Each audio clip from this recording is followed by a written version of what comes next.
Hello, good morning. எல்லோரும் நல்லா இருக்கீங்கன்னு நினைக்கிறேன். இன்றைக்கி என் பொண்ணு சிக்கன் பைனாப்பிள் ஃப்ரைட் ரைஸ் தான் பண்ணியிருக்கா. அதுக்கு ஜாஸ்மின் ரைஸ் ரொம்ப நல்லாயிருக்குங்க. கண்டிப்பாக ட்ரை பண்ணுங்கள். இந்த மாதிரி ஸ்டீம்டு வெஜிடபிள்ஸ், அப்புறம் ஸ்க்ராம்பிள்டு எக்ஸ், பைனாப்பிள் எல்லாம் போட்டு நமக்கு தேவையான ஸ்பைசஸ்லாம் போட்டால் சூப்பரான pineapple chicken fried rice ready.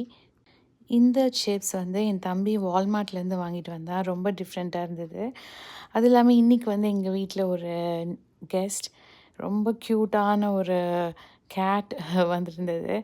என்னோடய பையனோட ஃப்ரெண்டு தான் கொண்டு வந்திருந்தாங்க. ரொம்ப இந்த கலர் நான் பார்த்ததே இல்லை. இதான் ஃபர்ஸ்ட் டைம் பார்க்குறேன். நல்ல ஒரு சாக்லேட் கலரில். அதுவும் இது ரொம்ப துரு துரு கேட் கிடையாது. ரொம்ப சாஃப்டாக குவைட்டாக இருக்கிற கேட்டு. அழகாக விளையாண்டுட்டு இருந்தது. உங்களுக்கு இந்த கேட்டு பிடிச்சிருக்கான்னு சொல்லுங்கள். அடுத்த வீடியோவில் பார்க்கலாம். பாய்.